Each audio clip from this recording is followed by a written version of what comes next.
It's no secret the stock market is down in 2022, but the really good news here is that there is an opportunity for all investors, new and old, to buy more index funds and ETFs at a lower cost than what they were at the beginning of 2022. So today we're going to look at the top 5 Fidelity Index Funds in no particular order that you can buy right now, and what $100,000 invested in each of these funds could potentially look like in 10 years. So let's go ahead and start with number 1 on the list. That's FNILX. That's Fidelity Zero Large Cap Index Fund, currently trading at $13.27.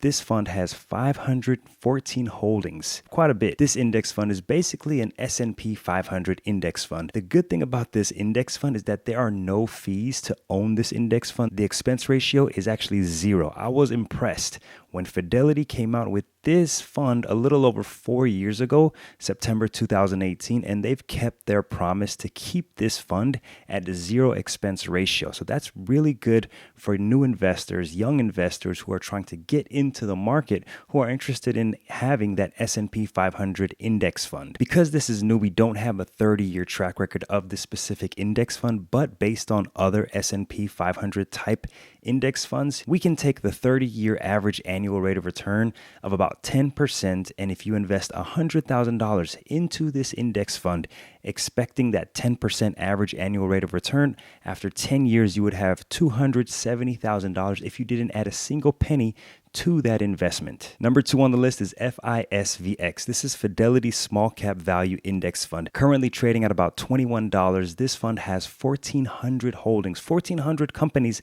in one index fund. This index fund targets small cap companies. This fund does come with a 0.05% expense ratio, which is still pretty good. With $100,000 invested in FISVX, you would have a $50 fee that you would be responsible for annually. That's still not bad again. And historical data shows that the long-term average annual rate of return of a fund like this is about 11%. So $100,000 invested in FISVX, you can expect to have about $299,000 at the end of 10 years. Number 3 on this list is FZROX. This is Fidelity's Zero Total Market Index Fund, currently trading at about $13.23. This fund does invest in a lot of companies, 2,914.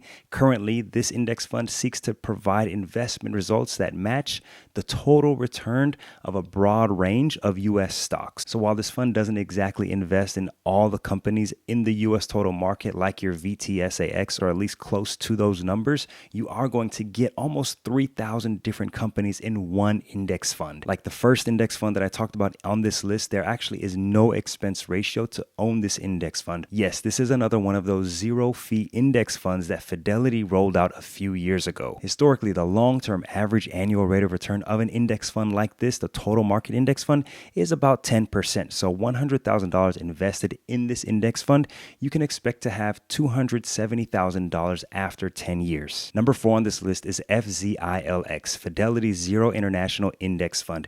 This fund is currently trading at $9.06. This fund currently holds 2,416 different companies. This index fund targets foreign, developed, and emerging stock markets. So this fund is going to give you that international market exposure that some of you may want in your investment portfolio. There is no expense ratio to own this fund. Again, this is one of those zero fee index funds that Fidelity rolled out a few years ago. Now, historical data does show that the long-term average annual rate of return to be about 4%. So it's not as much as the previous index funds that I listed, but we don't know what's going to happen in the future. And so $100,000 invested in this index fund would give you about $150,000 after 10 years. Now, the question you may have is, Matt, why did you include this on this list? Well, with international market index funds underperforming the US market, this could actually prove to be one of the best times to buy funds like this because of that potential upside. Just because one market has been underperforming another market doesn't necessarily mean that it's going to stay like that. And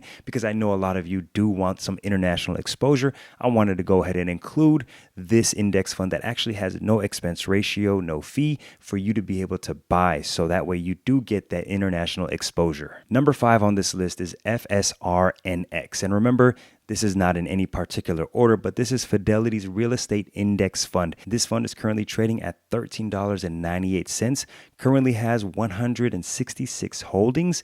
This index fund targets REITs, real estate investment trusts, and other real estate related investments. There is a 0.07% expense ratio to own this fund. So if you did have $100,000 invested in FSRNX, you can expect to have a fee of $70, which is not bad, still very low. Historical data does show that the average annual rate of return for real estate investment index funds to be about 11%. So it's pretty good, pretty competitive with your S&P 500 index funds, your total market index funds, your small cap value index funds. So for anyone looking to get into real estate, but not necessarily wanting to physically buy properties, this is a great way for you to test the waters and get into real estate. A real estate index fund or ETF is what I plan to introduce into my investment portfolio. Now, with that historical average annual rate of return of about 11%, if you invested $100,000 into this index fund, you can expect to have $299,000 after 10 years. Now, let me tell you that if you do invest in an index fund or an ETF that invests in real estate, it's better to hold these types of index fund in tax advantage savings accounts because of the taxable events that are going to take place. So if you do choose to have an index fund that does invest in REITs, that does have real estate related investments, make sure to have those in your tax advantage savings accounts. Try to avoid having them in a taxable account. Now that's just my list of 5 index funds at Fidelity that I do like because of the expense ratios, because of the different exposures to the different markets out there. That's going to give you good diversification. That's going to give you exposure to some pretty good long-term growth. Let me know if you have any index funds from Fidelity that you would like to add in the comment section below. I look forward to reading those. Make sure you subscribe and I'll see you in the next video soon. Peace.